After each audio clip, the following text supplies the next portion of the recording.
Massive slap. Mike Tindall drops a major bombshell on shallow Harry after calling him a BD. Royal fans, before we start, please subscribe to my channel and click the bell icon. Mike Tindall used an insulting and derogatory phrase to refer to Prince Harry during the Queen's Platinum Jubilee celebrations earlier this month, Express.co.uk can reveal. Prince Harry was reportedly referred to using an insulting phrase by Mike Tindall, his cousin's husband. Prince Harry was reportedly referred to with an insulting phrase by Mike Tindall, the husband of his cousin Zara Tindall, during the Queen's Platinum Jubilee celebrations earlier this month, Express UK reported.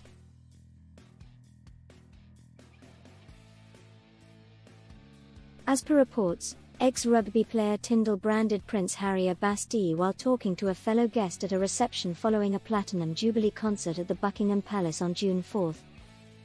Prince Harry and his wife Meghan Markle notably missed the Platinum Party at the Palace, where Duran Duran, Diversity and Elton John among others, performed for the royal crowd. They only attended one Jubilee event at St. Paul's Cathedral before jetting back to the US.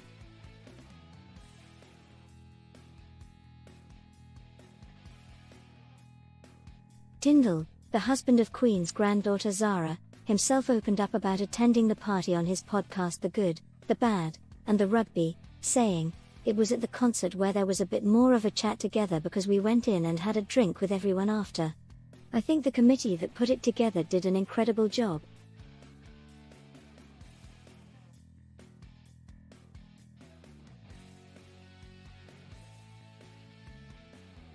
It is pertinent to mention that Prince Harry was spotted in Tindall's company just once during his UK trip, and that too while leaving the Jubilee Thanksgiving service at St. Paul's.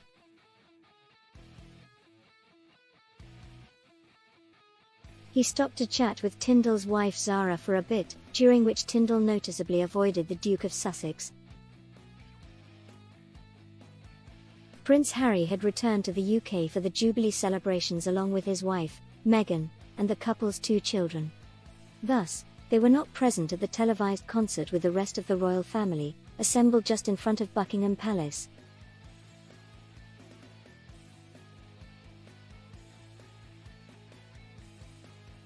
Mr. Tindall, who is married to the Queen's granddaughter, Zara, was sitting just behind the Duchess of Cambridge and Prince Louis. Mr. Tindall said that the open-air concert, featuring performances by the likes of Duran Duran, Diversity, and Elton John, allowed the royals to chat and enjoy a drink together after the show. He told The Good, the Bad, and the Rugby podcast, "It was at the concert where there was a bit more of a chat together because we went in and had a drink with everyone after. I think the committee that put it together did an incredible job." It was following the concert that Mr. Tindall spoke to a fellow guest and referred to Prince Harry's behaviour as that of a BD. During the Jubilee celebrations, Meghan and Harry made just one official appearance with the rest of the royal family. They attended the service of Thanksgiving held at St. Paul's Cathedral on June 3, but were otherwise largely hidden from the public and the media throughout the celebrations. As the rows of royals exited the cathedral following that service, Zara paused near the exit with her husband to talk with those leaving the building. Television footage clearly shows them then approached by the Duke and Duchess of Sussex, who animately chatted with the Queen's granddaughter.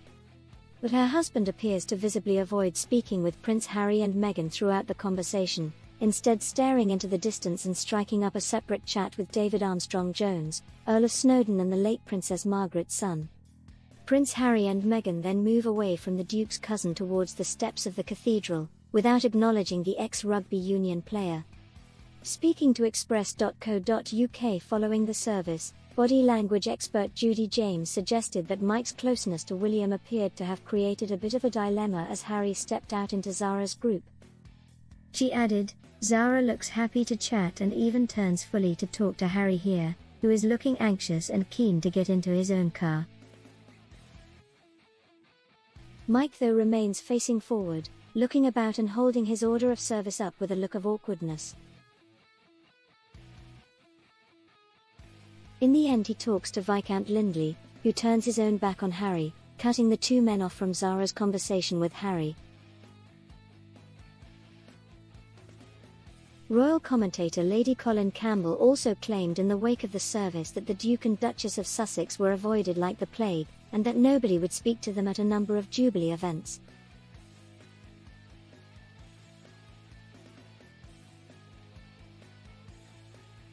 Lady Colin told GB News, "Between the booing and the cold shouldering that they got from everybody, my understanding is that by the time they left they were absolutely spitting bricks.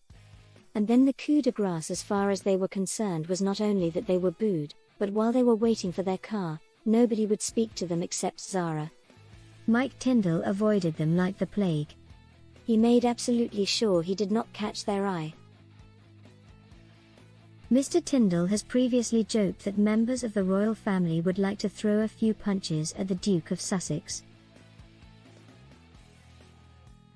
He made the comments during a Question of Sport live at the London Palladium back in September 2021.